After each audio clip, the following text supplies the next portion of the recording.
Well, I just don't call you late for dinner. Is that what you said? Well, that would be kind of apropos since I want you to come and do the blessing after the meal. Okay? I just have to do that. You know what it is? I'm thinking back to the days when I could go. And I could just do like that. And my dad was walking in the room all the time. Get that hair out of your eyes, boy.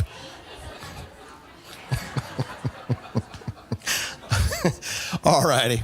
Matt's going to lead us in the prayer or the blessing after the meal. So everybody come on in, and we're going to stand together. All righty. Dear Lord, thank you for this food that you provided for us today. Thank you for the fellowship and the friends that we've been able to come here and see today.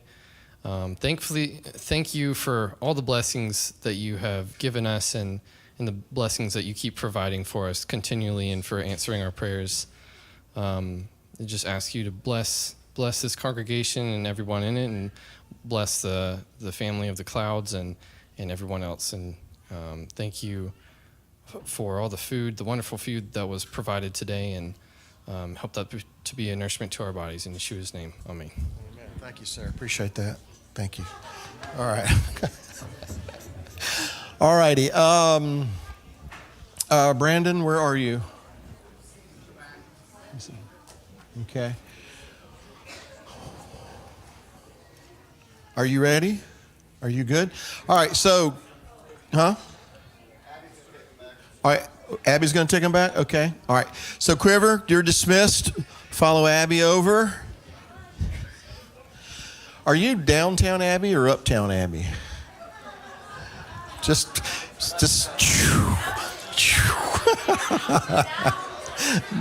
Downton. Oh, you don't say it downtown? Well, it shows you how much I watched that program, huh? All right, you guys are dismissed.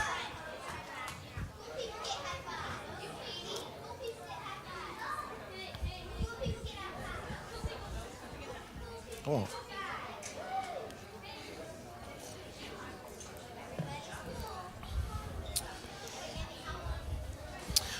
All right, littles. There's Miss Nayla. You can follow her, okay?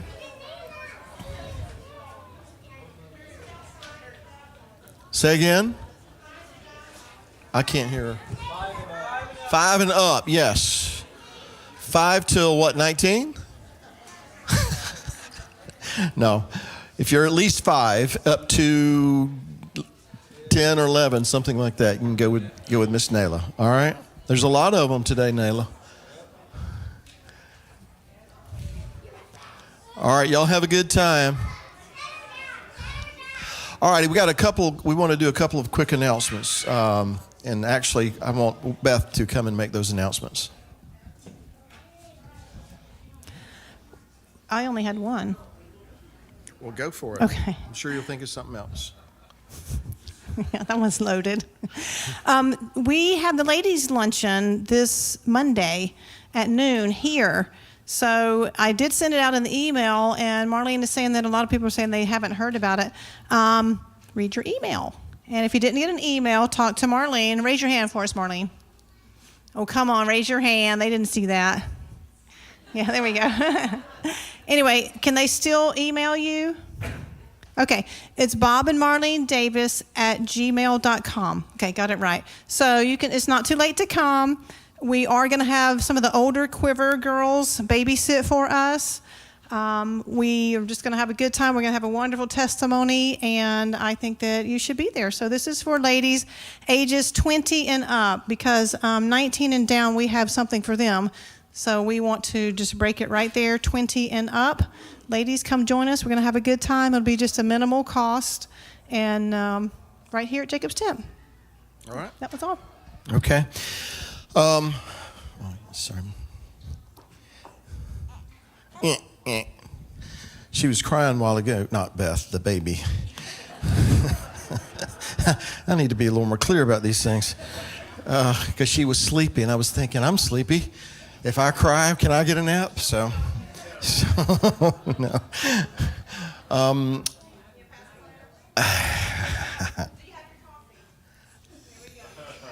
There's my pacifier right there. All right, I'm probably going to get in trouble, but I'm going to make this quick announcement. A lot of people are emailing, calling about Sukkot. The long and the short of it is, just this past week, we got, I think, most everything nailed down. Would that be a fair statement? Yes.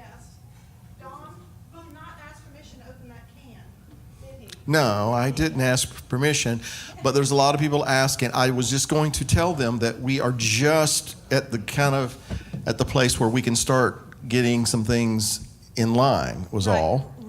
Registration is not open yet, so guys, don't tackle me in the hallway. Give me a little bit more time. I am going to have an email out with more information. I'll be working on that this week. We're not behind schedule. We're right where we were last year at this time. I can tell you that it will be in the same place that it was last year, just more over on the marina side than on the campground side, but there is room for camping, and we do still have both facilities. So that will all be explained in the email, okay? Do not email us until you get the email. If you're not on the email list, you won't get the email. So, all right, yeah, don't call us. We'll go, jacobstent.org. When we post the information will be where you can get the Sukkot information. You can get on the email list at jacobstent.org. So you make sure. But don't email us about Sukkot until you get the email. Then you can email us. But we had a couple of curveballs thrown at us just recently, so that's why the delay. But I know a lot of people are asking. Yes, we're doing Sukkot. The only thing at this point that would prevent that is if the world goes crazy.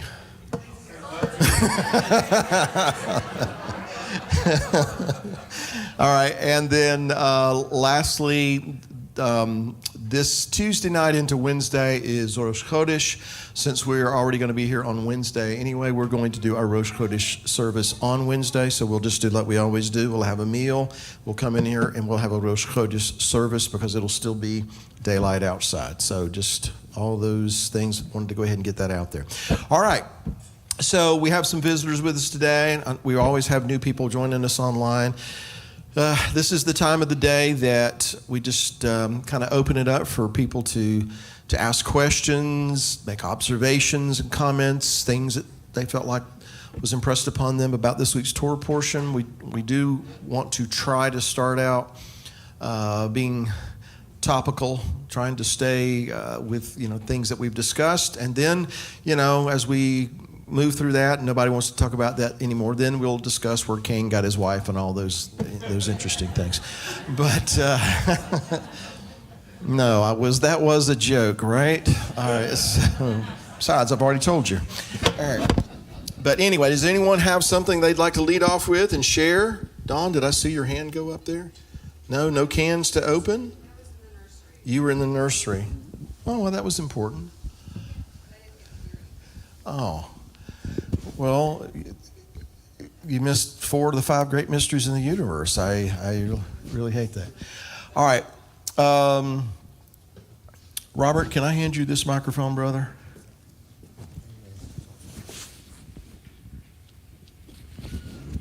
You want to give it to Candace? I didn't even ask for this. I was just kind of getting ahead, wanting to kind of get ahead of things. I'm just playing with you. You know that? It's okay. But, yeah, I can say something good. I can say God is good all the time. And I'm so grateful that he led me to start greeting people on the live stream. He showed me how important that is. And I've met some very nice people and have begun developing relationships with them from the live stream, or the love stream. It's the love stream. Oh, I just dropped the love stream on the floor. Sorry, everybody on love stream. I dropped you on the floor. But I am so grateful I get to do that, and I hope we can work something out where we can get a laptop or something up here that I can use so I could keep doing that and be up here. Okay, now what does that have to do with asking a question about today's topic? I just want to praise God. Oh, okay. Yeah, I see how you're going to do that. Okay. But I'm just really grateful that God gave that to me in my heart to do. I think it's very important that everybody on the love stream, that they know that we really love them and are glad that they join us. I agree. It's very important because we do. We appreciate it. They're part of the family. Yes, you people on the love stream, you are a part of our family. We love you a lot. And so keep coming back. Keep coming back. When you don't come, when you've been coming for a while and you don't come, I really miss you. I can tell. I started thinking, where are they? Where are they? So you're just very dear to my heart. So yeah, that's all I got to say. Well, thank you, Candace. It's very important that they know that. So I appreciate you doing that. Ladies first, then we'll come back to you. We'll go back to Son Juan first.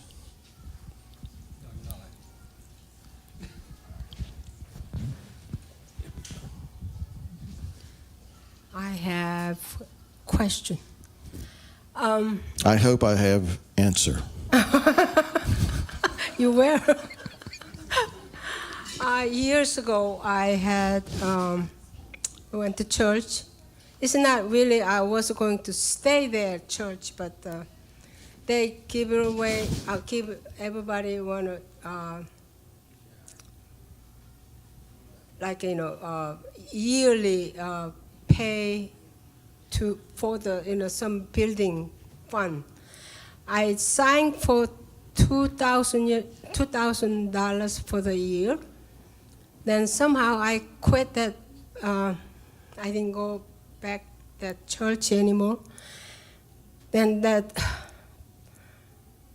I applied $2,000 for the year, and I didn't give them $2,000. So I always have a little guilty myself. But I went to Korea and have a very, very small church evangelist running that place. But underneath the basement church, it's just kind of little very bad smell. And the raining season, they have a rain coming in the water. Then that, not the pastor, but evangelist, he's running. He just keep putting out water out of a sanctuary. And he went to some place, and I stayed by myself, and I pray myself. But I don't give that $2,000 back United States to that church. Then I want to give these people some donation for the money, and that making me a little bit feel better, but I repent myself because I don't promise to keep it, So I give them $10,000 for the moving out of that church, place. Then I say I will give you monthly renting. But somehow my family and I got all mixed up, and I didn't give them monthly renting. Somehow that place is disappear anyway, but I always have a question about that. I know God knows my heart, but I just want to clear up with this morning teaching was coming to my heart. I have a question. Yeah, well, and that's a tough one, and I've got some situations like that myself, in times past, when in the passion or the heat of the moment, I don't know what the right way to say it is, but just the emotional, there was an emotional response, and I felt like I wanted to do that, and I told somebody I was going to do it, and then things happened, I moved or what have you, and I didn't do that. I feel like, I don't know that there is a one size fits all to this kind of situation, because I do believe that sometimes we put ourselves and we obligate ourselves when maybe the Father wasn't requiring us to do it. And I do feel, to the best of our ability, that if we commit ourselves, then we need to try to follow through. We need to try to do what we said we were going to do. When years have passed and things have happened, and you've helped over here and you've helped over there, the only thing I know to do or to say to that someone is take it to the Father. And if your conscience is bothering you, then do what you feel like you need to do, so you'll have a clear conscience. I don't know how else to say that. I think the Father will impress upon you or me or whoever those things that we've said and done in the past that we didn't fulfill. I feel like if we really and earnestly seek Him about that, show me, I think He will. And if He shows us something and that it's troubling our conscience, then we need to take the steps that we can to clear our conscience of that and to do it. Some situations it won't be possible anymore. You just said like what one place doesn't even exist anymore or something like that. So there's very little we can do about those kinds of situations. But that's a tough one, and I think a lot of people can relate to that. I know I can, and so I've thought about things like that, and I've prayed and I've asked the Father to show me those things that I can do something about, that I need to do something about, and I believe He will.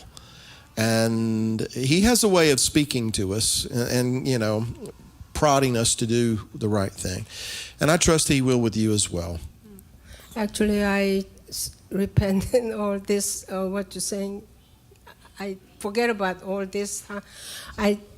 This morning teaching was coming back in that story. Well, this morning I was talking to me. You do realize that, right? Talking to me too. Well, again,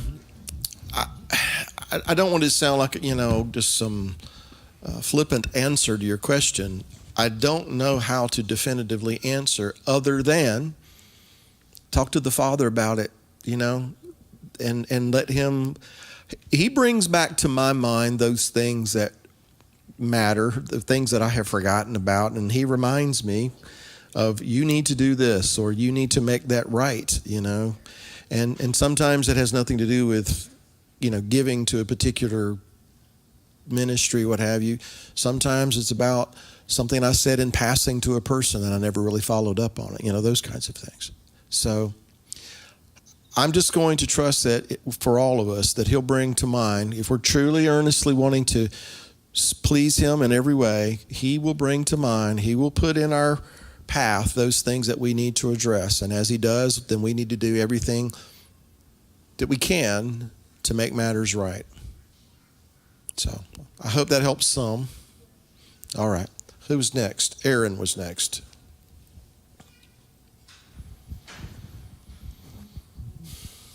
Yeah, I want to get your perspective on Jacob's vow. And I've kind of, his particular vow that he vowed has always kind of interested me. There must be something a little bit deeper going on there. That there are plenty of things that I'm not catching, because the context of it is that he's fleeing because he basically inherited the birthright, but now he's fleeing. And yet the puzzling thing there is that he's kind of giving a condition on God. If you help me, then you will be my God. When the birthright, I would assume, was explained to him that you are God. You are going to be carrying God's seed, or not God's seed. You're getting Abraham's inheritance through me, Isaac, and now to you, Jacob. Basically, to me, that seems like he would have understood that to be him receiving that birthright, and so. And yet, and also that Jacob has been, has had a lot of fidelity and a lot of he's fooled people, but he also understands the value of what he's getting, and he should, to me, and probably this has a lot to do with the conflicting nature of his character during these years of his, but he seems like he puts a value on God and God's heritage or his inheritance that he's giving, and yet he still qualifies his vow to God. To me, that's always been puzzling. Like, does he not believe and does he not believe that God's going to protect him through this when it's been clear up till there that he believed in God, that's what he was receiving? So that's part of Jacob's vow there, and the other puzzling part about the vow to me is that was he in any way? To me, it's a struggle of faith. It sounds like he's having some faith issues when it's phrased in the way he puts it. You mean by saying if? Yeah, and the if. And I know that there are some commentaries that say it's not an if, it's a when. Like, God, when you do this. But that doesn't make as much sense to me because that's not really covenant language. That's not really contract-based. Like, hey, thanks, God, you're going to do this for me. And when that happens, then you'll be my God. What, until then you're not, or something? So anyway, I just wanted to hear what you had to say and your perspective on all that. Well, I'm going to quote my friend Brad Scott, who said that there are a lot of things that we read in Scripture that are descriptive, not necessarily prescriptive. They describe to us what happened, not that it is an endorsement necessarily. Where Jacob is concerned, for instance, it describes what his mother told him to do in terms of feigning to be Esau. Now, it also points out that he was very hesitant to do that. I don't want to be found to be a deceiver. So it seems that to do so, this was going against his nature, But his mother's the one that put him up to it. He went along with it, and, he did deceive his father by doing that. So conflict, yes, but the overwhelming, I think anyway, attribute that he continually displays is trying to do the right thing, not to be the deceiver. All right, so when it comes to how that relates to his relationship with the Almighty, the word that is translated if can mean when. I mean, that's just, you can look at it how you'd like, I guess, but it can mean if or it can mean when. So considering that he had that dream, that vision, he sees the staircase, the angels ascending, descending, God's at the top of the staircase speaking to him. I'm the God of your father Abraham and Isaac. I'm making my covenant with you. Wherever you go, I'm going to watch over, protect you and your seed, and I'm going to bring you back to this place. And then he gets up and he says, surely the Lord was in this place and I didn't know it. This is the gate of heaven. All right. So he doesn't seem to be ambiguous about what he was receiving and what had happened to him. Point being, it could be that he was saying when God does this. So I see what your point is. I can see the other side of the coin as well. I don't know that there is I don't know if there's some internal conflict that he's trying to decide if he believes God or that God's going to do this. But at the same time, it could be that he's insinuating, okay, you said you were going to do this. And so when it happens and you do this, what you've said, then that'll be the proof, the evidence that you are my God. Jumping ahead a couple of decades, he's coming back into the land. He sends everybody away and he's by himself, and he finds himself with having a wrestling match with a man who has the face of God, and it won't let him go until he blesses him. Right? Well, just prior to that, he was praying, my brother's coming. He's got 400 men with him, and I'm scared. And so it seems to me at that point, what he began to pray was, and I'm going to paraphrase it, you said you were going to do this. You said you were going to watch over, you were going to protect me. Are you going to do it? And that's what led to the wrestling match. So everybody wrestles with God. That's the point. You know, everybody in this room can on one day have this great level of faith. You know, our faith has been built. We're encouraged. We feel on top of the mountain, so to speak. And then something can happen and shake all that, and we find ourselves wrestling with God. At least I do, you know. Are you going to do it? I know you can do it. I know you have the authority to do it. I know you have the power to do it.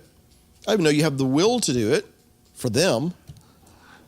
But are you going to do that for me? And I think every person has to go through that, including people like Jacob. And so back to the descriptive as opposed to prescriptive. Sometimes I think that the Creator had all this written down for us so that we could see that men like Abraham and Isaac and Jacob and Joseph and David and Isaac and on and on and on were people just like us who he used in great and mighty ways, and who in their moments had those places where they were uncertain, they were unsure, they struggled with God, they wrestled with God. But with Jacob, what we see is, and this is what the Creator says of him, you have struggled with God and man and have prevailed. You know, so was he placing conditions on that covenantal relationship? I think my first line of thinking on that would be, he's just saying, okay, you said you're going to do this. This will be the proof. When I come back here, that'll be the proof. That'll be the evidence that you have done what you said you were going to do, and you said you were going to be my God. So I don't know that it's so much a condition as much as saying, you know, this will be the evidence. Wait a minute.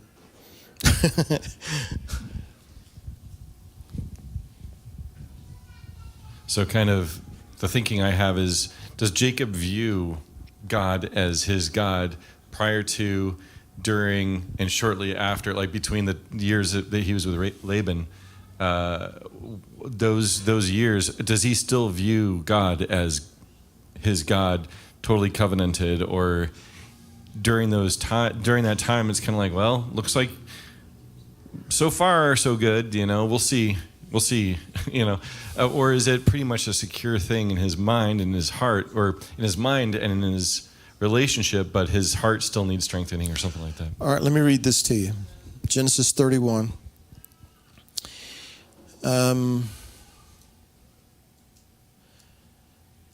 Verse 1, and he heard the words of Laban's son, saying, Jacob has taken away all that was our father's, and of that which was our father has he gotten all of his wealth. And Jacob beheld the countenance of Laban, and behold, it was not toward him as before.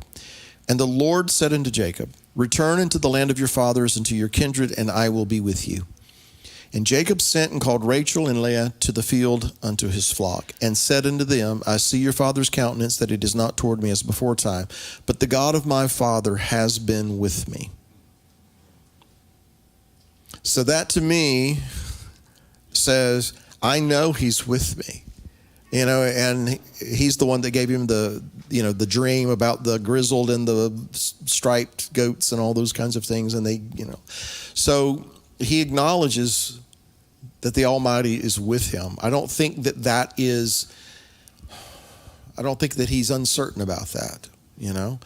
Now, granted, it might be that there are some things that he's not certain about in terms of, well, this is how I feel at times. I know you did it for Abraham. I know you did it for Isaac. I know you did it for Jacob, but I'm Bill.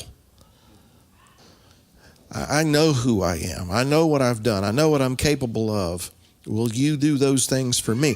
And I think, you know, most of us, at times anyway, have that little bit of uncertainty. Not in him, but in me.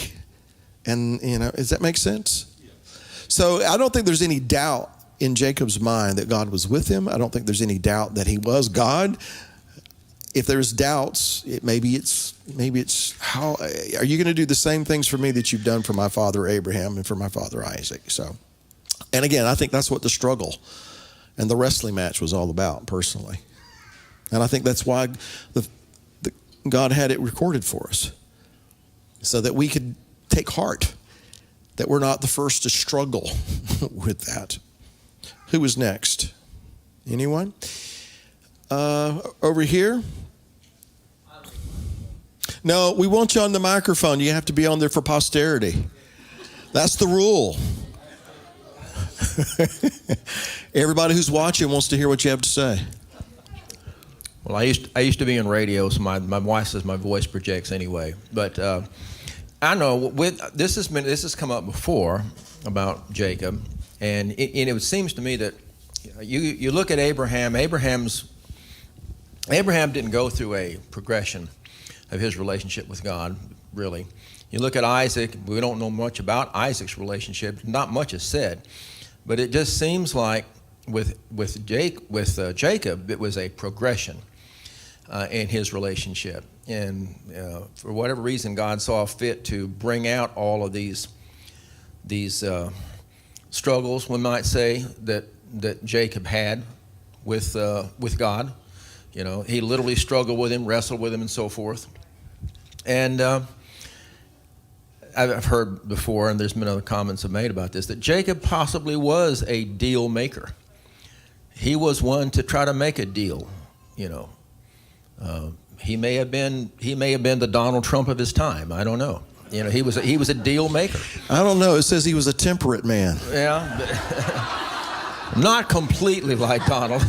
Some Trump-like characteristics, but not all. But the point being basically that I think Jacob had a progression in his relationship with God.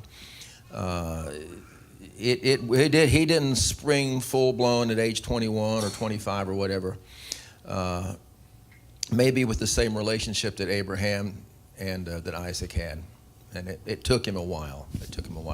And God saw fit to record for all of us these struggles that he had. Anyway, that's all I want to say. Well, and if I can just tag something onto the end of that, I think that why so much attention was given to these struggles, if that's the word, the progression, is because he was going to be named Israel. He was going to bear that name, that title. And so, you know, Israel as a family, as a people, you know, we have that same progression. We have that same struggles. Now, I will just backtrack just a little bit. I do think that there is a progression in Abraham's life, maybe not as dramatic as with Jacob. But first of all, he's Avram or Abram, you know, and he has a man of great faith in that regard. He was always quick to respond without hesitation. If God told him to do something, he immediately jumped to it. But then, you know, when he goes down into Egypt, he tells everybody Sarah's my sister. You know, he's going to tell Avimelech the same thing, more or less. And I see that as one of those little subtle things. If we aren't, you know, careful to read, you know, we could just kind of gloss over it. But that is something that he had to overcome before he gets to where he can get to Mount Moriah and take his only son that he loves and not withhold anything from God. You know, again, it's not. Maybe it's not amplified to the point that it is with Jacob. But there are, I believe, these things that we can see in every one of the patriarchs. Like you said, there's not a whole lot written about Isaac, you know, not at least compared to what's written about Abraham and what's written about Jacob and Joseph and others. But even in Isaac, we see a hint at those imperfections, you know, in the fact that Isaac favored Esau, you know. And how is it that a patriarch of Israel is going to be, I don't know what the right word would be, maybe too trusting of a son that has no regard for the birthright? How does he not discern that? Well, you know, it talks about his eyes were dim. Is that just talking physically, or is that also hinting at other things? So anyway, all of that is to say, Jacob, his story has a lot of drama, a lot of struggles, trials, and tribulations. And I believe that for the most part, the reason it's recorded in such detail is because he's going to be the one that bears the title Israel. And so that's going to be, you know, That's something that the Creator is going to use for all time to speak to everybody else through this nation, this people called Israel. You're going to be a holy nation. You're going to be a kingdom of priests, basically his ambassadors. And by the way, just for the record, so everybody realizes where I'm coming from, if we are in Messiah, Paul says we are the seed of Abraham and heirs according to the promise. And I believe that as his people in Messiah, we bear that title called Israel, which is why we have to go through the struggles and the trials and the wrestling matches that we have to go through. Anyway, who's next? Yes? Oh, John, you're hiding over there in the corners, brother. Taking a nap between questions, right? Not at the moment, no. Two comments or questions. The first one was about Jacob saying if or when, and I wonder if part of that is that he is waiting until the fruition of him coming back into the land, as far as during the interim, God is going to be his God, but he has to wait until he gets back into the land until he feels like he can give something back to God. Does that make sense? In other words, because it's like, okay, then when I get back, then I'll give you a tenth of everything, and I'll be able to do something for you, if you will, or be of use or consequence. Does that make sense? Until then, it's just like, you're going to be my God, but I'm not really going to be able to do anything about it. Is that? Maybe. I'd have to ponder that. Okay. But I mean, he doesn't do that until he gets back. Right. So, I see where you're going. But also, when he gets back, then he does away with all the household idols and stuff too. But. Right, and that's when they changed their clothes. They got rid of everything that would defile or offend. Because we're going to go up to Bethel and we're going to validate, this promise. It was made, which then I see, and maybe you weren't figuring on going here, or maybe you were, but see, that becomes a picture, a pattern for later, right? Yeah. Because Israel is going to be coming out of all these different nations, and Ezekiel 36 describes them as being, to paraphrase, you're filthy, you're dirty, you profane my name, you got all this stuff on you. Now I got to cleanse you I got to sprinkle you, make you clean. Mm-hmm.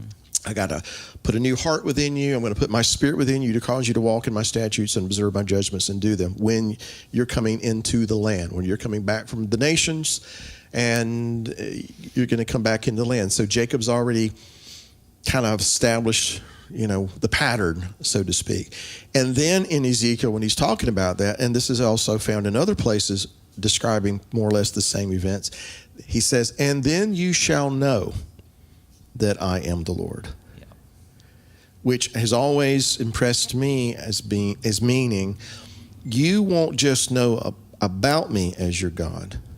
You will know me as your God. It will be through experience, not just head knowledge. It won't be just through your experience as related to you through Abraham and Isaac, as it were. Mm-hmm. But now you're going to have personal experience with me.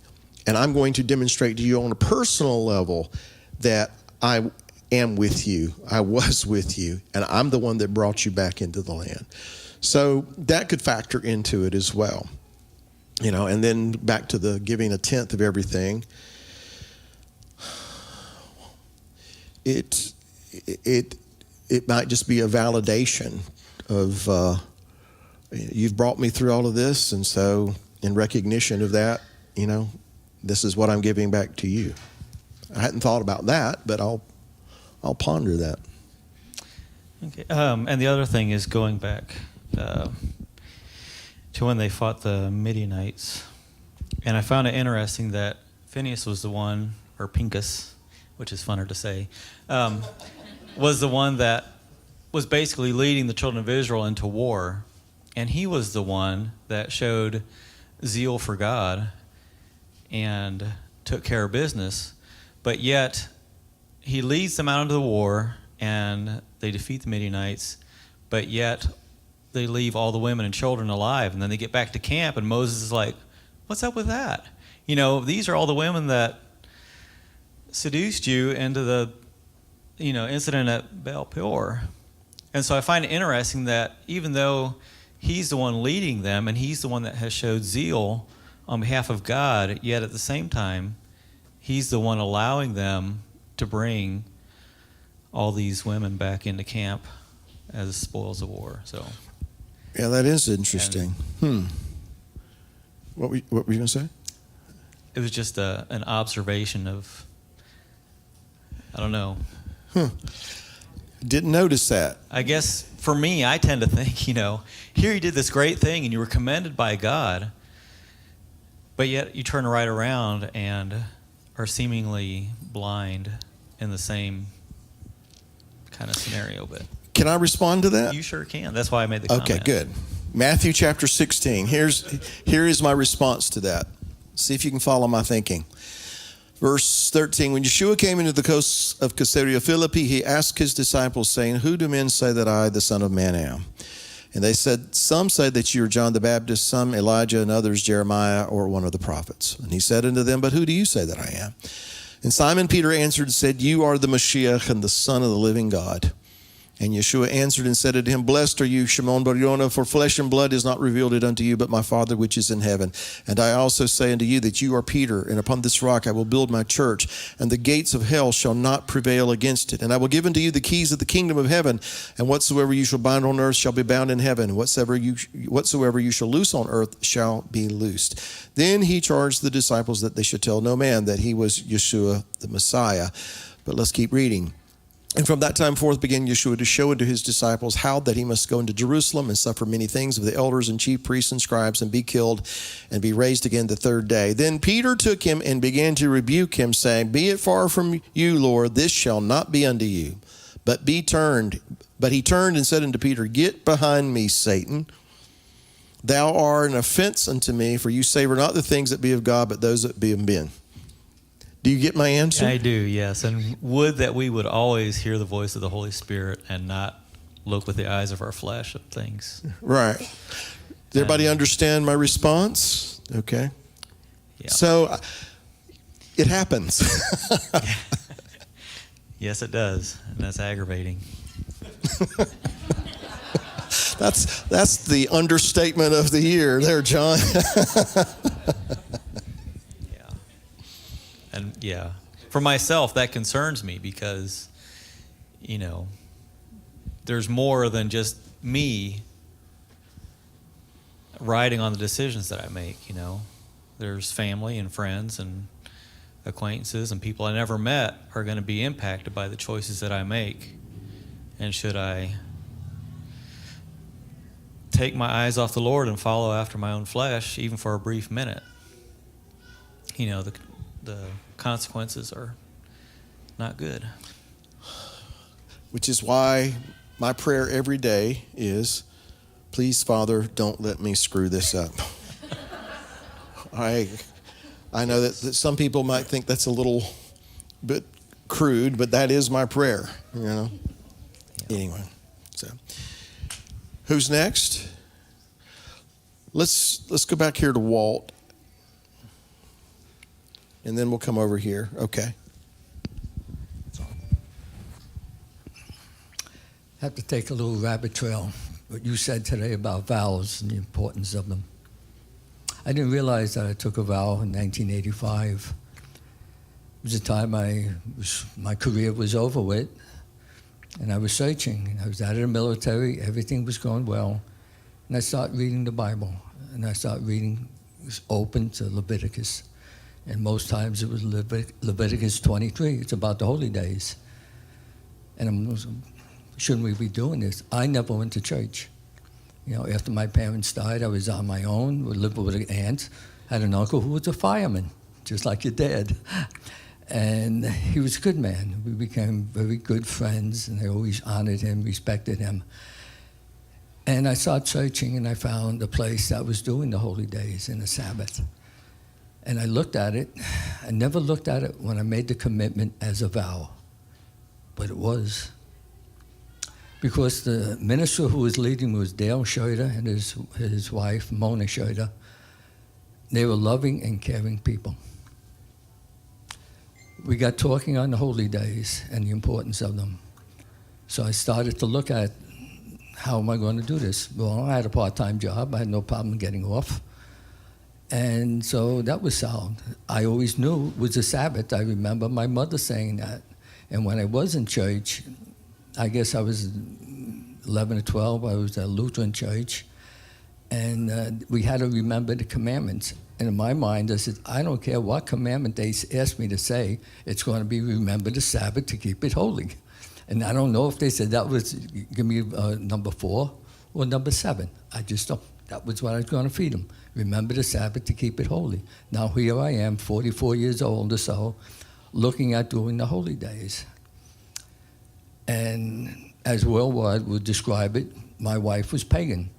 In a lot of ways, I have to agree with the first wife, that she really was. But that's another story. But I start looking Yeah, I'm at... going to let you just handle that one. So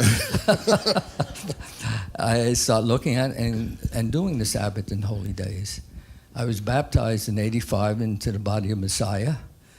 Start doing the holy days in the early part, the spring for holy days in 85.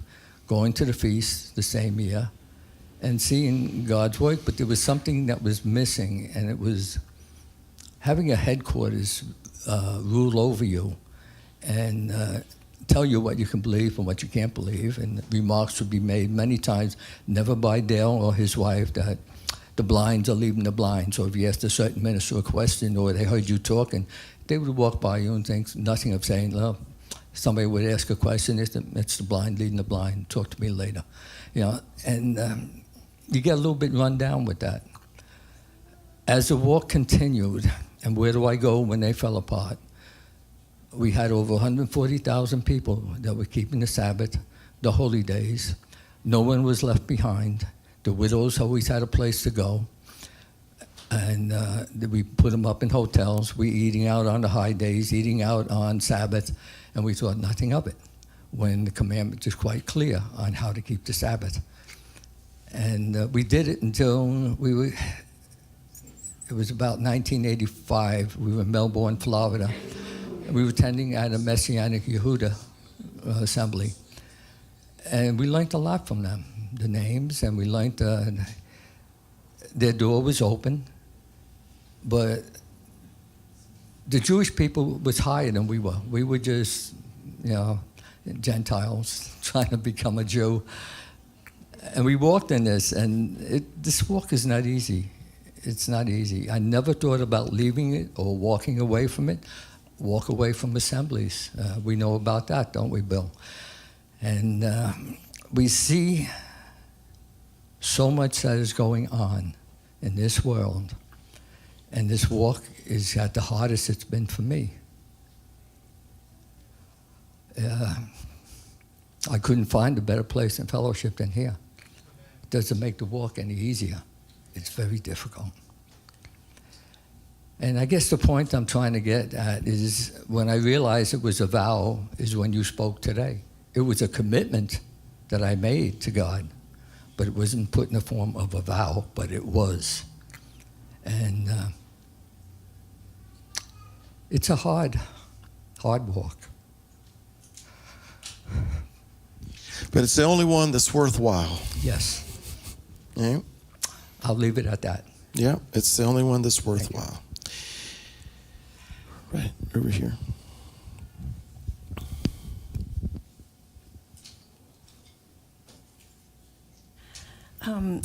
The vow that Jacob made, the Lord really spoke to me through that story.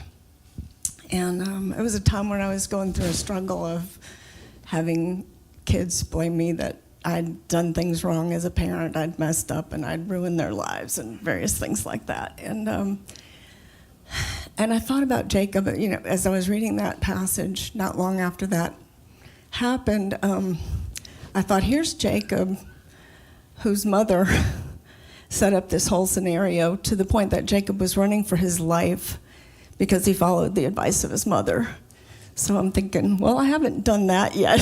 I haven't messed up my kids so bad that they want to kill each other, But so the Lord showed me that.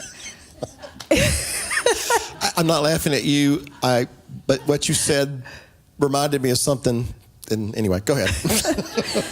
But what the Lord was showing me is that when our kids leave our home, up until that time, our God is their God because that's following the rules. But when they leave our home, they have to get to that place, if they haven't already, where our God is their God, that their God, the God of Isaac, Jacob, Abraham, is their God. And that's how I see is that Jacob was running for his life. He didn't know how long he was going to be gone and then return home, giving the tithes. And so even he was in Isaac's household, and then he was in Laban's household. And so it wasn't until he returned that he was in his own, head of the household. And that's when he not only was the God, his God, but that's when he could give his tithe freely and not have it obligated to anyone else. And then the other thing that kind of the whole thing about vows, that it really is so important that we do keep our vows, and that every word that we speak, the Lord, spoke to me about that too, is sometimes we pray something, but then our words after we say amen, our words speak the opposite of what we just prayed for. So they're so very important what we say. But when we mess up and we fail, that's the enemy's playground, so to speak. And I know there's times that in obedience, we tried to do what the Lord led us to do, and we failed. And he brought us through that. But the enemy wants to say, you messed up. You didn't do what you said you were going to do. You didn't do it right. And that can play over and over again in your mind. And you've got to just give it to the Lord. And so those, when you say you had a vow, but, I didn't get to fulfill it, again, go to the Father like you said, but forgive yourself, because the enemy can destroy you with that. But God in his mercy actually brought us through a situation that was similar to what I would call a failed situation. And it was a much less serious thing, but in that second scenario, the enemy came back with the same voice saying, you messed up, you didn't do it, you da-da-da-da-da, you can't do all this. And it was like God gave me such a comfort and peace and said, no, that's the lie and the voice of the enemy, because I acted in obedience. I tried to do what the Lord said, and there's times that I failed, but I looked to him and he brought me through that. And it was like he revisited that thing. Like when you said, I want to give up on the ministry, I'm not going to do it. And he keeps bringing things around. And in his mercy, he shows us that we have grown, we've gotten stronger. And in our failures, that we turn to him and we gain strength. So the next time when the scenario comes around, whether it's more serious or less serious, he can show us that there's been growth in our life. Amen. I'm thinking about Peter through that whole, what you're explaining there. Peter failed. He said something that he probably really meant. But later in the garden, what did Yeshua say of the disciples? Spirit's willing, but the flesh is weak. So what has to happen? The spirit's got to get stronger than the flesh, And it seems to me that doesn't happen overnight. Most times it happens through the failures, through the experiences that we have, and we realize where we've fallen short. And he doesn't dismiss us. He doesn't throw us away. He doesn't say, I'm done with you. He forgives us. He has mercy upon us. He continues with us. He keeps working in us, and he matures us, I believe, to the point that we do keep those things. We do fulfill those things if we're willing to walk, if we're willing to follow, and if we're willing to get back up and go at it again, then he's always merciful to us, and he gives us that opportunity to fulfill these things. I'm convinced, I'm evidence of that. You aren't ready for all my stories yet. I'm not ready to tell you all my stories yet. But if I told you some things and some of the failures I had, you would wonder why I'm even here. Why would he allow me to sit here and hold this microphone? But I'm evidence that he doesn't give up on us because he's for us. He's not against us. And he keeps working in us and to bring us to that place that those things that we have vowed, promised, he gives us and equips us with his spirit to fulfill those things and for his glory. because he'll get the credit for all of that. So, I'm absolutely wholeheartedly in agreement with what you said. And as far as that thing about your children, no other parents know what you're talking about. I mean, all of our children look at us and bless us. I heard a comedian put it this way one time. He says that teenagers are God's revenge on mankind. In that, see what it's like to have someone created in your image and grow up and despise you, and pretend you don't exist, see what it feels like, Anyway, thank you for sharing. Who is next? Hey, Marlene. Okay, I have a question, but just off of what Janet said, while she was talking, the scripture that came to mind is the letter kills, but the spirit gives life.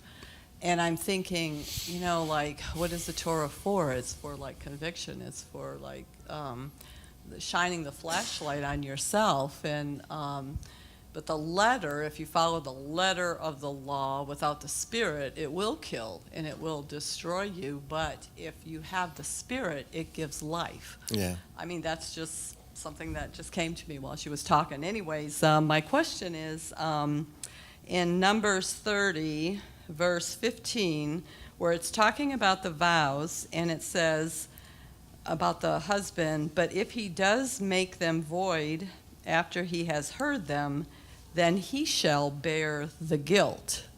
Okay, now, in the prophetic part of that is really pretty awesome. Let me stop you. I'm sorry. What verse was that again? I'm sorry. It's 30:15. Okay. All right. I'm sorry. Okay. The prophetic significance, I never noticed that before after doing this for 20 years.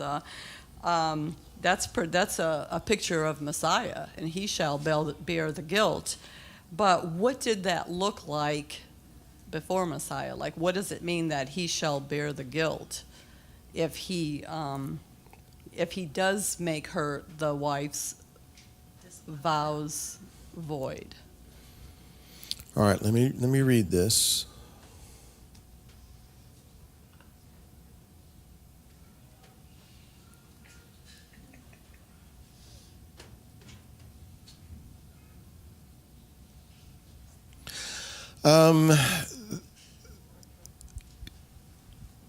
The word that's translated in iniquity here. What was it? What was it in your translation? Was it the same word? But if he does make them void after he has heard them, then he shall bear her guilt. Okay, the word here could be guilt, but it could also be consequence. So I'm the way I'm reading this.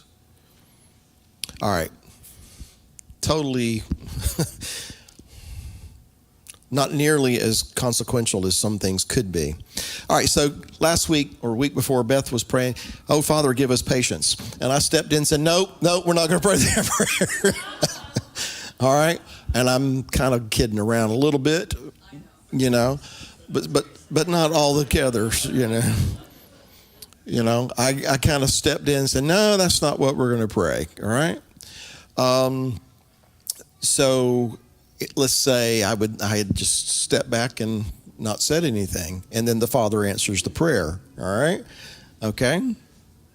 I bear the responsibility of that. So if we're going through a lot of stuff to learn patience, well, Bill, you let it lie, you let it stand, so you didn't say anything. So that's kind of a lighthearted way of looking at it, I guess. But I read into that the Father is looking to the men, to the husbands, you're the head of the household.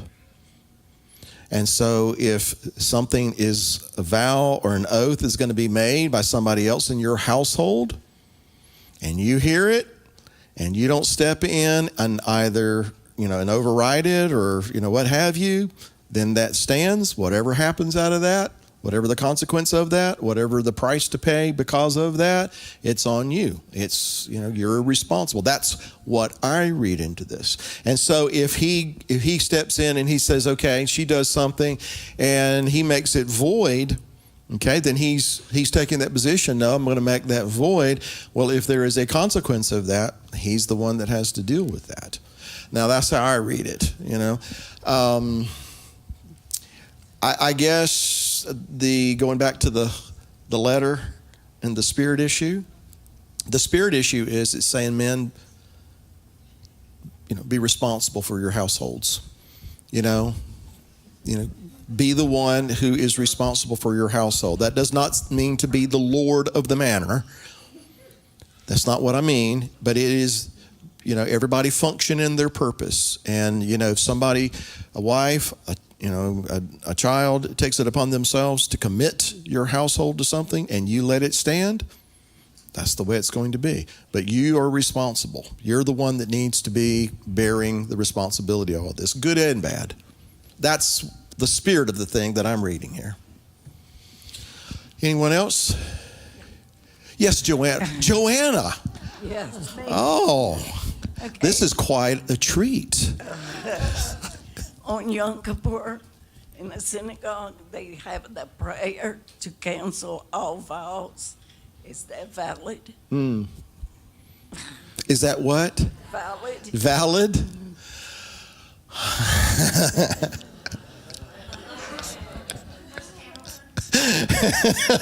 There she is right there.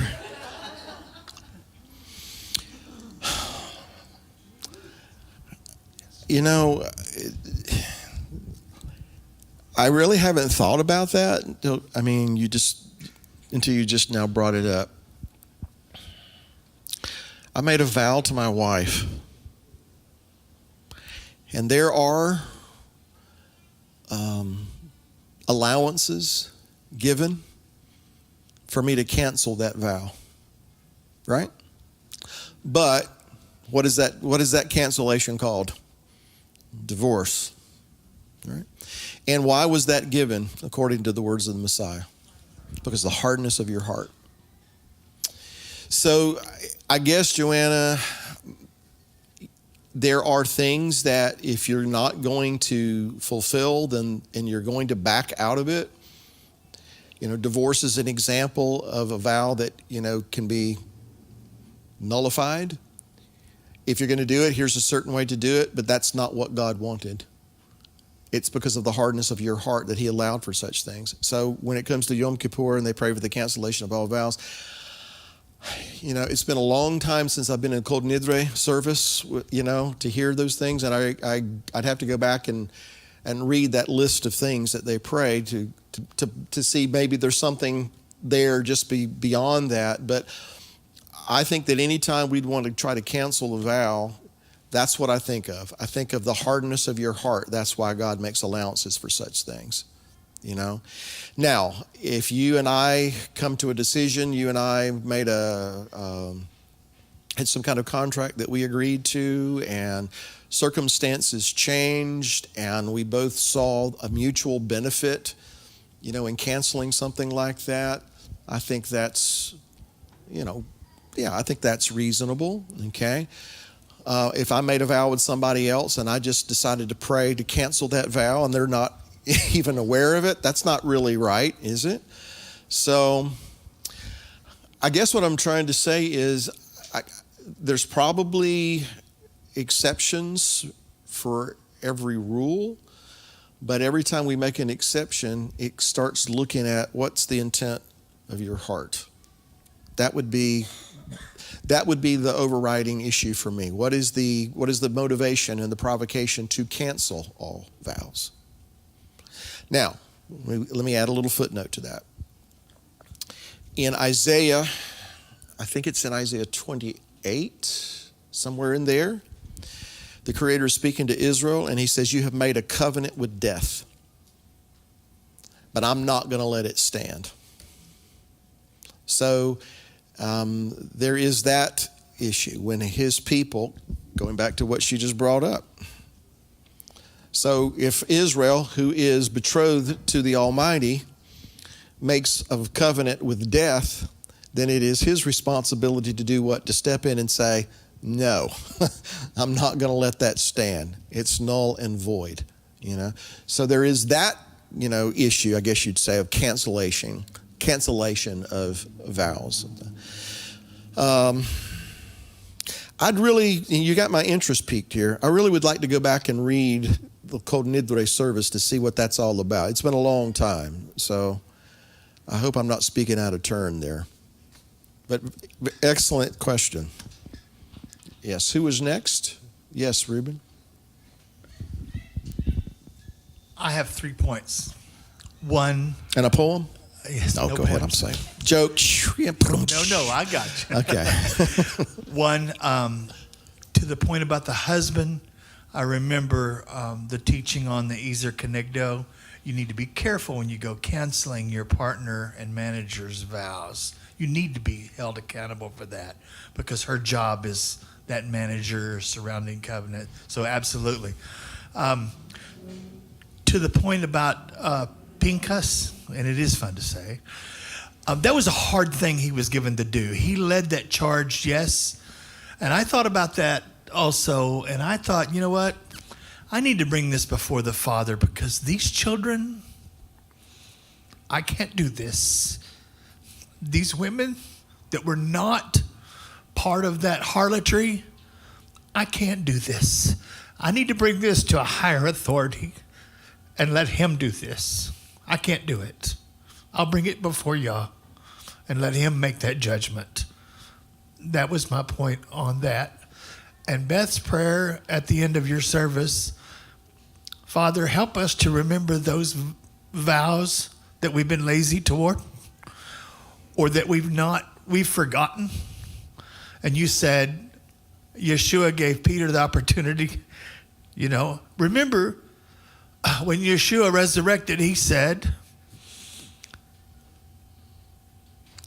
go tell Peter and my disciples, I'll meet him in Galilee. Forgiveness was done. Right. Forgiveness was immediate. And he singled him out because Peter was beating himself up. Exactly. Father, help me remember those vows. And Holy Spirit, please help me to do the thing that you would have me do. Because my flesh don't want to do it. And I need your help. Amen. Amen. I think Jane had her hand up, Robert.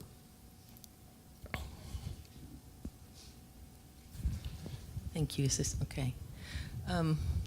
What about those vows that are made with the Lord and another? Can the hardness of heart cancel all three? Okay, I'm not following you. Say Well, that again. In a marriage, when there are vows taken and given, and one partner, because of the hardness of heart, cancels their vow, does that cancel the partner's vow before the Lord? You mean if Through a one of the divorce. spouses there's infidelity or what have you, and there's a divorce, so one of them has broken a vow, Right. right? And you're asking, can the other vow be canceled So before the Lord The vow of the partner that was, that was innocent? yeah. Is that vow broken or nullified? Or? I'll just refer to the words of Yeshua. He talked about how divorce was, not something, and I'm paraphrasing, it was not something that the Father intended from the beginning, but allowances were made because of the hardness of people's hearts, all right? And then he made it clear that when one has broken that vow through infidelity, the other one is released from that obligation lawfully in the eyes of God. And so if I'm understanding it correctly, then yes, that vow that they made, the innocent party before the Lord, when they went into this relationship, they were innocent. They weren't guilty of breaking the vow. The other one did. They're the victim of that broken vow and the broken covenant. And so if they decide that they cannot, continue in that relationship, based on what I see in the scriptures, they're not held to blame or guilty of breaking their vow. They are responding to the consequence of a broken vow. That's the way I would see it. Yes, that's the way I have seen it. That's the way I believe it, that the innocent would be released from that vow because the other one has broken it. Okay. You know, a lot of marriages have come through situations like that and have been, you know, turned out to be great marriages and thriving marriages because the person, the innocent, you know, decided to forgive and to overcome, and then the other one who had broken the vow, you know, repented and overcome whatever they had to overcome, you know, to make it work. But I would say, based on what I understand the Messiah to say, that when one has, you know, broken the vow through infidelity, the other is legally and lawfully released from that vow, you know, whether or not they choose to take that course. You know, I don't think they're bound to do it or not to, you know. That becomes a matter of that person, you know, and what they feel is the best thing to do and what the Father would have them to do in that situation. But I don't think they'd be held guilty. Okay? Now, I know that there are some people who would vehemently and adamantly disagree with that, you know, and in situations such as this, I always retain the right to be wrong. But that is how I understand things today. Okay, and that is what I believe. You know, I'll go one step further. And I'm not suggesting that this is, you know, as far as I'm concerned, there are other forms of infidelity. You know, it doesn't have to be the classic, you know, example. There are other forms of mistreatment and breaking that marital vow and that covenant, whereby another party can become a victim. You know, I don't believe that anyone should be expected to stay in dangerous situations. You know, okay, but that's just me.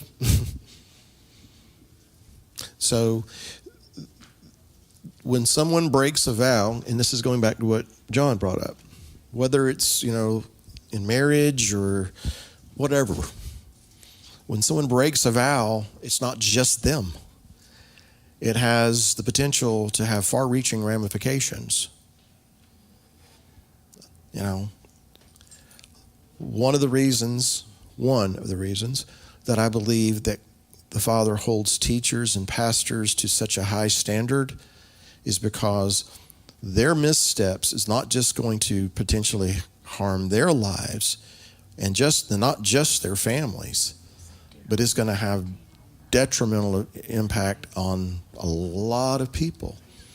And so he, you know, and rightfully holds them to a higher standard, you know, because it's, you know, it's not just how you're treating yourself or your family at that point, it's how you're treating his people at large, how you're treating his sheep. And so I guess what I'm trying to get to here is that infidelity is, in my view, is not limited to one act. You know? Now, that's me. You know, mistreatment, breaking that vow can encompass, you know, a lot, in my view. Does that make any sense? Okay. What the person who's who's innocent, what they do with it, I think that has to be between them and the Father. And then they have to have peace with the Father that the choices they make are what he is pleased with. And then everybody else can just have to deal with it. Am I rambling? No. All right, who's next? Okay, Crystal Ann. Is it okay to ask you a question besides vows now? Yes, ma'am. Because about 5 o'clock. We're running out of time, aren't we? Yes. Well, okay. This is concerning Sukkot and tithes and offerings. Okay. And we were discussing, because there's a lot of people has different views. I'm just curious. Some people think that some of your tithes can go to support you, I guess, through the Sukkot, whatever finances there is. Meaning I like the person that's doing it, right? going to Sukkot. Okay. In other words, in times past, I've heard people say that they have to use their tithes to be able to go to Sukkot because they can't afford the facilities or whatever. This is what I've heard. And some people, I do know that you should go to the Lord with an offering. I know that. And this is, just the whole Deuteronomy 14 is kind of confusing. So I just want to know your input. Well, I will tell you that I am not prepared today to give a message on tithing.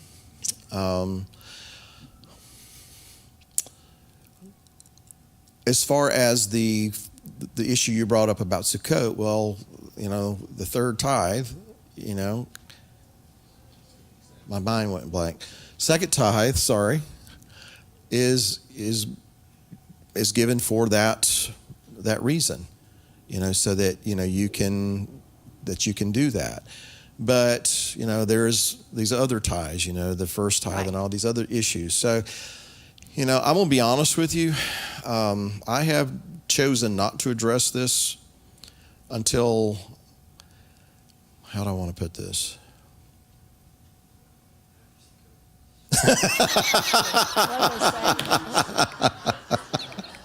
No, that wasn't, but that's a good one.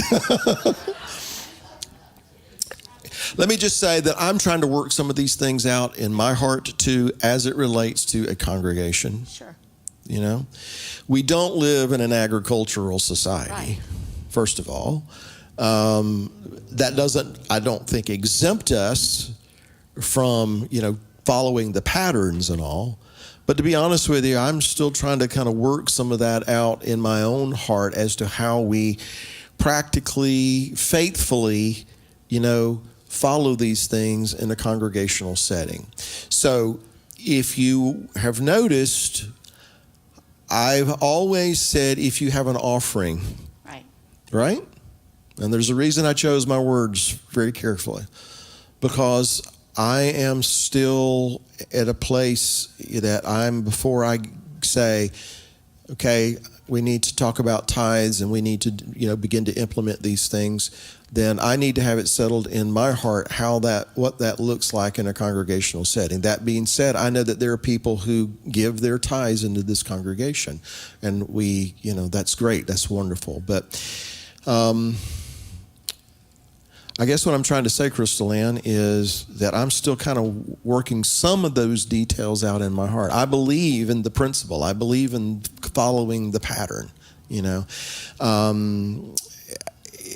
Some of the logistical issues that pop up in a congregational setting as opposed to a temple setting, I don't know that I've worked them out in my heart to the place that I feel comfortable then presenting it to you.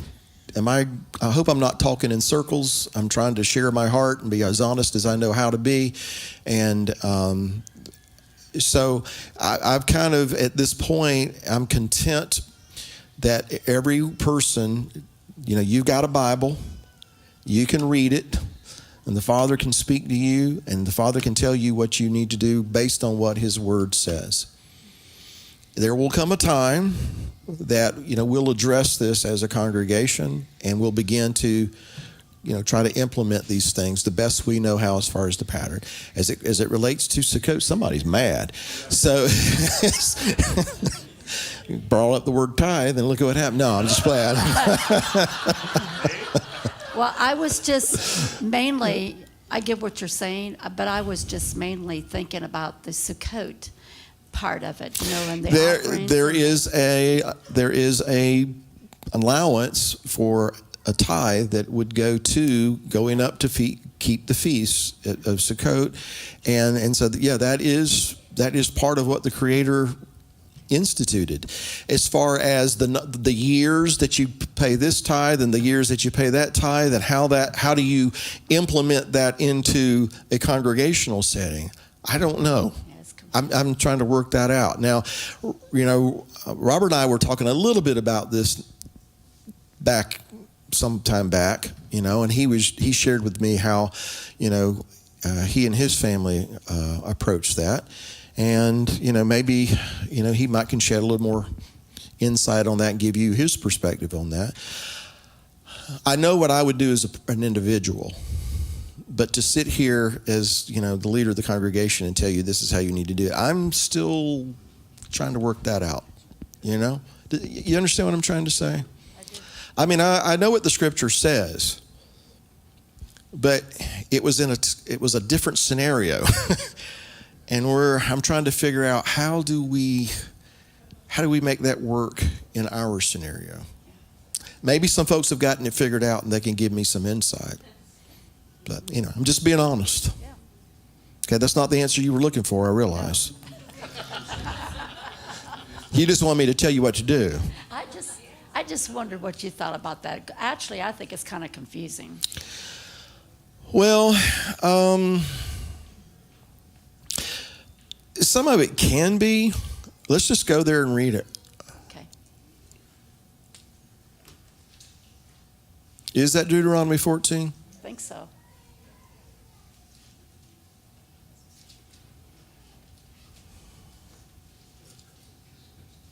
All right, verse 22, you shall truly tithe all the increase of your seed that the field brings forth year by year. And you shall eat before the Lord your God in the place which he shall choose to place his name there, the tithe of thy corn, your wine, your oil, the firstlings of your herd and of your flocks, that you may learn to fear the Lord your God always. And if the way be too long, so that you are not able to carry it, or if the place be too far from you, which the Lord your God shall choose to set his name there, when the Lord your God is blessed, then you shall turn it into money, and bind up the money in your hand, and shall go into the place which the Lord your God shall choose, and you shall bestow that money for whatsoever your soul lusts after oxen, sheep, wine, strong drink. That's what a lot of people focus on right there. But anyway, that's beside the or for whatsoever your soul desires, and you shall eat there before the Lord your God, and you shall rejoice, you and your household. And then it talks about, you know, the Levites and how to make sure the Levites are taken care of. Some of what it goes on into, at the end of 3 years, you shall bring forth all the tithe of your increase of that same year, shall lay it up within your gates. And the Levite, because he has no part or inheritance with you, and the stranger with the fatherless and the widow, which are within your gates, shall come and eat, be satisfied, that the Lord your God may bless you in all the work of your hand which you do. My point that I was trying to get into is that, you know, there are certain years that you have a certain tithe to go for certain things. Okay, and so we're a congregation that is officially about a year old. You know, so how do we implement those things into a, you know, fledgling congregation? How do we make that work? I don't know yet. Okay. I just don't know. You remember at the very beginning of this, I told you I don't know what I'm doing. Do you remember that? Well, I'm going to fall back on that right now. This is one of those things I hadn't figured out. In the meantime, you got a Bible. You read it. And you go to him and ask him what he wants you to do according to what he has written. And then in time, as a congregation, you know, we'll come to some kind of a consensus on how this should be implemented in our congregation. Okay. Again, I know that wasn't the answer you were looking for, okay, but that's what I have. I know what I'm going to do anyway. I just wanted to know you were doing. You wanted to put me in the hot seat is what you wanted to do. Hey, okay, go ahead. And then we're going to come over here to Diane. Yes, I have a question. I've done prison and jail ministry for years, and the women will always ask me this. In Romans, that 7th chapter, starting at that first verse, because it kind of seems like if a woman is married to a man that knows the law, and that she doesn't have the right to divorce him. And every time I kind of search the scriptures, is that I don't see, because I know the man is the head, that a woman has not the right almost to divorce a man. Can you explain these? From Romans 7, 1 through I think probably 3 for me. Where do these questions come from today? I'm playing. All right, Romans 7 verse 1, know you not, brethren, for I speak to them that know the law, how that the law has dominion over man as long as he lives. For the woman which has a husband is bound by the law to her husband so long as he lives. But if the husband be dead, she's loosed from the law of her husband. So then, if while her husband lives, she be married to another man, she will be called an adulteress. But if her husband be dead, she is free from that law, so that she is no adulteress, though she be married to another man. So, in that, what was your question once again, just to make certain? So she's not allowed to, and I know that would mean that she would have to be bound by the law as well. Or that just kind of seems like a woman does not have the right. Well, I know there has to be, I know there's a scripture that says, except for the cause of fornication, that she can be loose from that husband, but right. I don't think she has the right to be married again until the husband dies. Well, when Massei's talking about, except for, an infidelity, there wasn't really allowances made, in God's eyes. There wasn't any really valid reason for divorce unless it was infidelity. And then, where is that? There's something else he says there that it seems to have bearing on this, and so I want to get that in before I try to answer this question. Hang on just a moment. I didn't hear you. No. I'm talking about something the Messiah said. Bear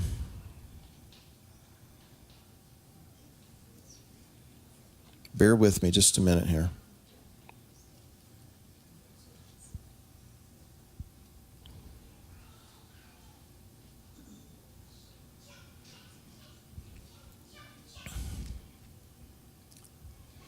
All right, verse 9 of chapter 19. I say unto you, whosoever shall put away his wife, except it be for fornication, and shall marry another, commits adultery. And whosoever marries her, which is put away, commits adultery. I have always understood that to mean, and I'm going to say this, and then I'll try to get around to your, answering your question. I've always understood that to mean that except for fornication, if a man just says, I don't like you anymore, I don't want to be with you anymore, and he puts her away, and he gets a divorce, and he goes and marries somebody else, then because of the motivation of the heart, then really he's committed adultery, and the woman who's married him has committed adultery. But also, whosoever marries her which is put away is committing adultery too. When many years ago, I remember that there was a woman who decided that the God had told her to get divorced from her husband. That God told her that. It wasn't fornication, wasn't infidelity, anything like that. It was just that she decided that, she was supposed to get divorced from her, and she convinced herself that God had told her to do that. And so she got the divorce. So it turns out she got the divorce because there was somebody else that she had her eye on. All right? Now, she was legally divorced from her husband, her first husband, but the way I understand the scripture, because of the motivation of her heart, even though she was legally, in the eyes of our laws, divorced from the one, but she went out and got with the other one, in God's eyes, she was committing adultery. Okay? So then, going back to what Paul says, and I think this has a lot to do also with the fact that if that man put her away and she went out and married, and then he went out and married, and then those two marriages broke up, they couldn't get back together again. Right. Because she's unclean. They can't get back together again because they've already been with somebody else. So all those things considered, let's read it again. Know you not, brethren, for I speak to them that know the law, how that the law has dominion over a man as long as he lives. For the woman which has an husband is bound by the law to her husband so long as he lives. But if the husband is dead, she's loose from the law of her husband. So is your question then that if she gets a divorce from him, as long as he's alive, is she allowed to marry someone else? Is that your question? I'm thinking that's because when I say the law, because he's obeying the word of God, is that she's not allowed to get a divorce from him. And if she does get a divorce from him, is that she's out of the will of the Lord. Okay, because it's kind of confusing because they've been putting me through this. Because when they're incarcerated, they're sometimes their husbands. But I guess the key to it is that to them that know the law. And if she didn't know the law, but her husband knows the law, and so she's not permitted to be able to divorce him. Okay, I'm maybe I'm missing something here, but I'm wondering: are you asking, is she permitted to divorce him on her own, and if he's still alive, go out and marry somebody else? Is she? No, I know she's not able to marry again. Okay. But when I read the word different places, that I don't see that women really have the right to divorce a husband. Well, I guess the first thing that I would ask is, why are you? What is the motivation there? And I think that would be true of the man or the woman, frankly. I guess the example is that you gave that, she had somebody else that she wanted to be married to. So I know in the sight of God, that's a no. Right. Well, that's why I brought that up. I mean, Yes. it kind of gets back to what is the motivation, He makes it very clear that there's one thing that in the eyes of God would be justification for two that heaven has joined together to be divided asunder, and that's infidelity, that's fornication. But as I see in the Word of God, I never see where women actually have the right to divorce a husband. Well, no. They would if the husband was unfaithful. They would be justified in getting a divorce from their husband. Only because of fornication. That's the only one that he cites, or infidelity. But now, that's because he's unfaithful. Just like Israel was unfaithful, and he gave them a get. He gave them a bill of divorce too. All right. That's the only one that's cited, but it doesn't mean that he can be unfaithful and she's just stuck until he decides he wants to get a divorce. I don't see it that way at all. Right. But I know she would have the right to separate. Say that it wasn't because of fornication. Say that he was mean. Violent. Just allow the women to. She shouldn't stay if he's beating her up. She shouldn't stay. Right. Now, whether she gets a divorce or not, I'm not going to speak to that. Okay. That's where I was at, because I can't say, because the only scripture I have is that for the cause of fornication. Yeah. Well, even she can separate. Well, like going back to what I was talking to Jane about. Someone's been unfaithful. They've broken that vow. Does the other person who's innocent have the right, in God's eyes, to, end that relationship? And it seems like to me they do. Now, whether or not they do, that's between them and the Father. And I believe that there's a lot of situations that marriages have survived and have thrived when the person who was the victim got with God and decided to forgive, to have mercy, and to try to make it work. And that, of course, is predicated on the fact that the other person, or the idea that the other person would realize their sin, repent, turn from it, and make things right, not continue in it. If a woman is getting beaten up and, being verbally abused and physically abused and threatened and all these kinds of things, all right, I'm not speaking as, I'm just speaking as a guy.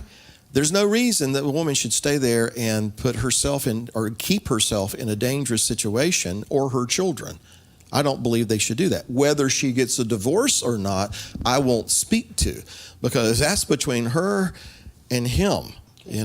I won't get involved in that. I would just say that no one should stay in a situation where their life is in danger and threatened and their children are threatened. I mean, I can't see God being okay with that, right. But as to whether or not that leads to divorce, I wouldn't speak to that, because that would put me in a seat I'm not willing to take right now. And I've been asked that question. All right, well, again, you didn't get the answer you were looking for either, but that's all you're going to get. All right, we're going to go to Diane, and then we're going to call it a day. The seat is getting hot.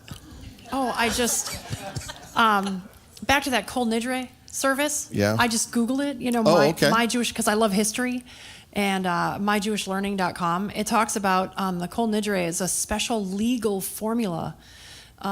It's believed to have developed in early medieval times as a result of the persecutions against the Jews. And so the Jews were forced to convert to Christianity or die. And so they made these vows. And because of the seriousness of making a vow to the Jews, they made a legal formula to get them out of these vows that they made under duress, under persecution. And so it talks about, it's absolving them of vows they made under duress. And so it basically, goes on to say that it has no effect, the Kol Nidre service has no effect upon vows or promises that we make and break with other people. Do you know what I mean? Because when you convert, I convert, whatever, you know what I mean? That's between you and God.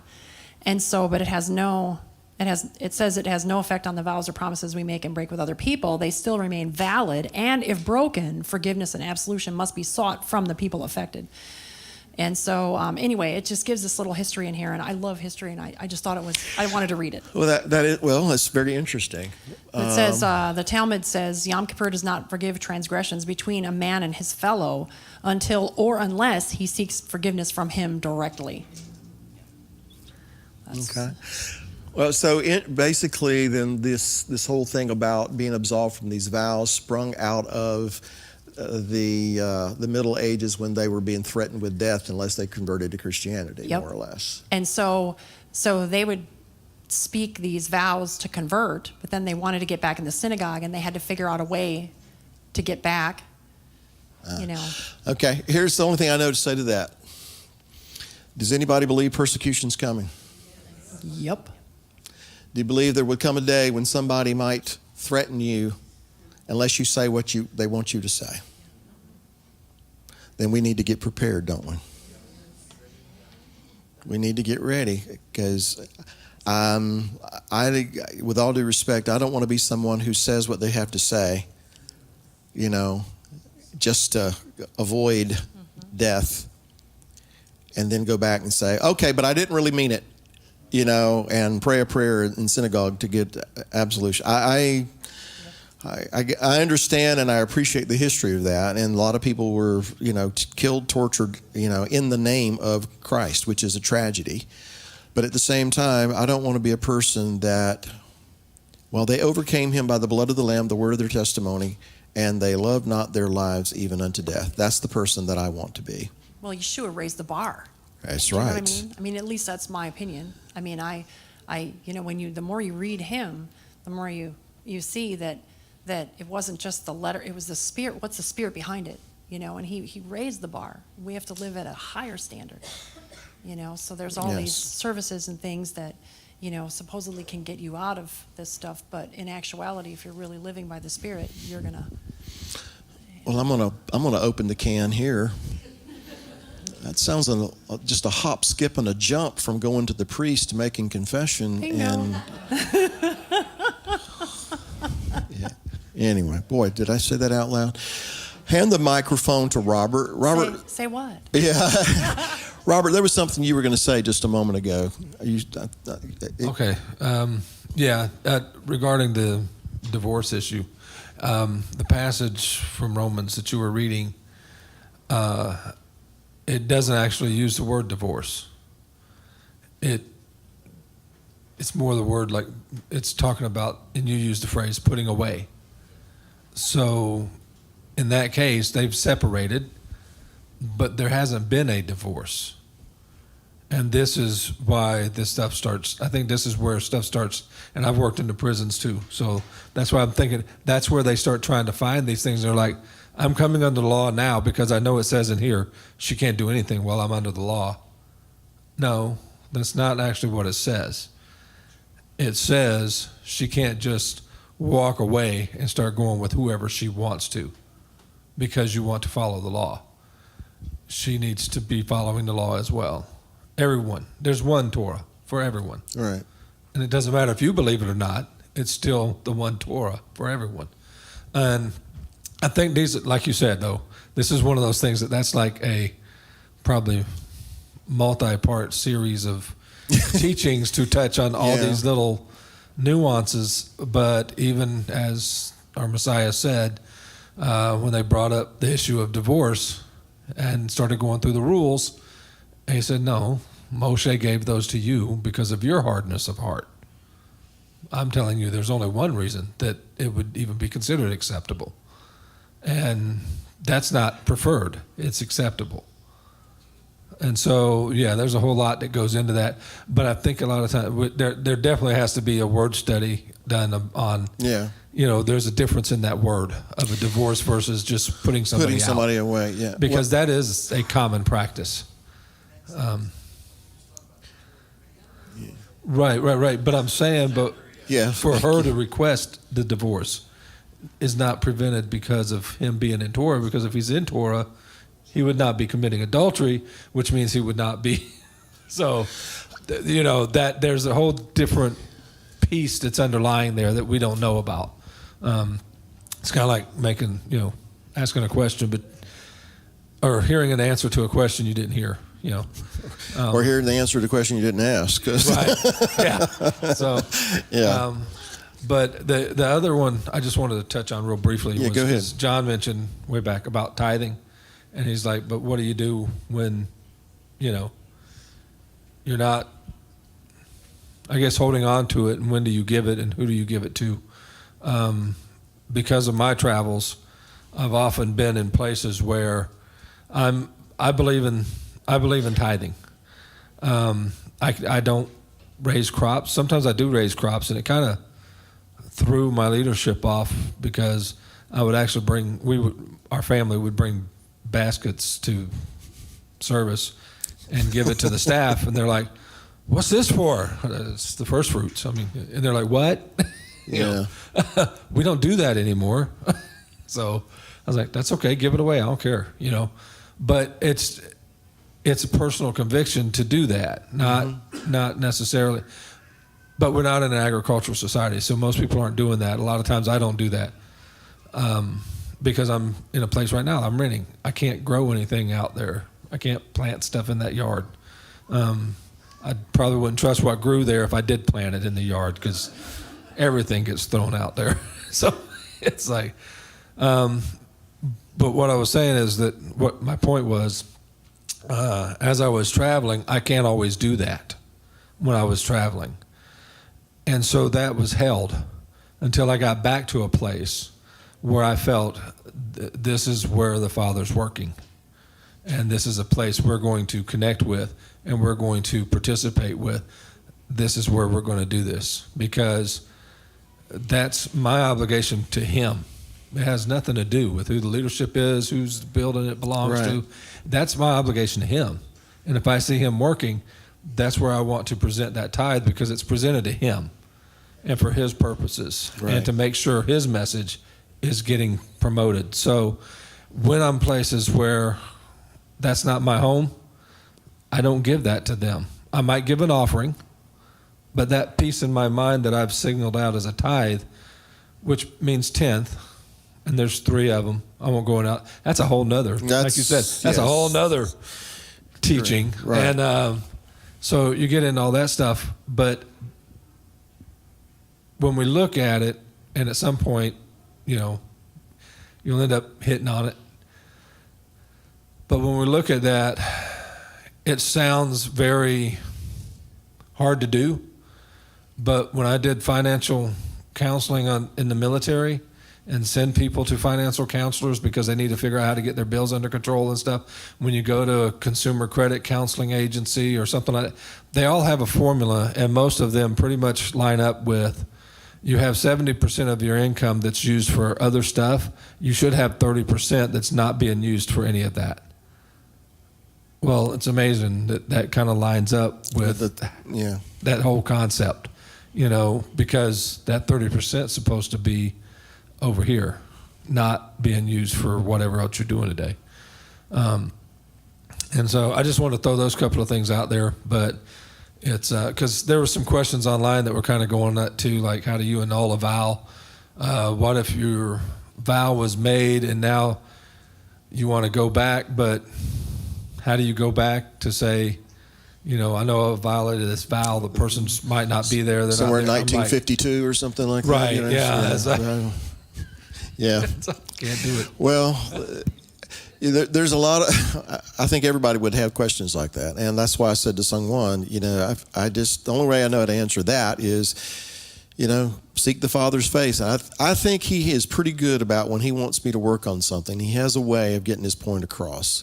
So if I'm diligent to seek his face, then he'll bring those things to my attention and he'll give me opportunity to address those things. There's no doubt in my mind about that. And so in the meantime, I'm not going to wring my hands, and lay awake at night, trying to think back over the last 25, 30 years and try to recall everything that I may have said flippantly. I'm going to leave that in his hands. I know I've done it. I've asked forgiveness. I want to be mindful going forward of those things that I say and do. And if he brings something into my life, across my path that has connection to something in the past, then I'm going to try to address it. And on that note, here a few years ago, I prayed a prayer along those lines, those things that I've done in the past that I can't remember, that I need to address and correct. I'm just depending on you to show me. And I mean, kid you not, within weeks, people that I had not heard from or seen in years, he was bringing it back into my life and things were, addressed. And he gave me an opportunity to do those things. So I believe that. I don't think it's just, saying it to sound good. I believe if we truly seek him about that, he will. Back, as far as the tithing thing, to me, that is something that is not addressed thoroughly or faithfully in just a few minutes' time. And as I said, being a young congregation, I've just been hesitant to address that until I've resolved in my heart a way that it can be presented to the congregation that is faithful to the principles and the pattern and that works, in a congregational setting. Until then, like Robert just mentioned, that's a personal conviction. Those, the Father has placed upon his heart how to implement these things. Well, if he can do it for you and Robert, me, he can do it for us all until we come into agreement about how we, should do these things as a congregation. And we will, in time, address those things, as well as some other things that pop up in congregational life that have nothing to do with, tithing and such. And as far as the D word and putting away, all of those kinds of things, to me, it always comes down to this: what's the motivation of the heart? Because there's always technicalities that we can dance around and then we can throw up there and we can use, but that was the point that Yeshua was trying to make. It has to do with the condition of our heart. The Father, put two together, and he intended for them to be together forever, because that is a picture and a pattern of the relationship that he wants to have with us. And it was never his will that they go separate ways. But anyway, that's probably a whole night or day given to something like that. I'm worn out. So let's do this. It's 20 after. We've got people working with your young people that we probably need to respect before they divorce us. Go ahead. One of them was my wife. Yes. All right. Well, you have the microphone, brother. Why don't you dismiss us in prayer? Abba, we just thank you for this day. We thank you that we have been able to come here together and that we have been able to listen and share and trust above all else in your word and in your truth. And Abba, we just follow you and we follow your Son, Yeshua, our Redeemer, and we place ourselves in your care and in your loving embrace, because all of these things that we discuss, whether it be technical points or whether it just simply be lifestyle that we live, that it all be of honor and glory to you. for that is how we remain under your banner, under your authority, and under your care. Father, go with us now as we proceed out from this day into this world, that you will keep us safe on the roads, and travel will be merciful to our homes, and that you will go with us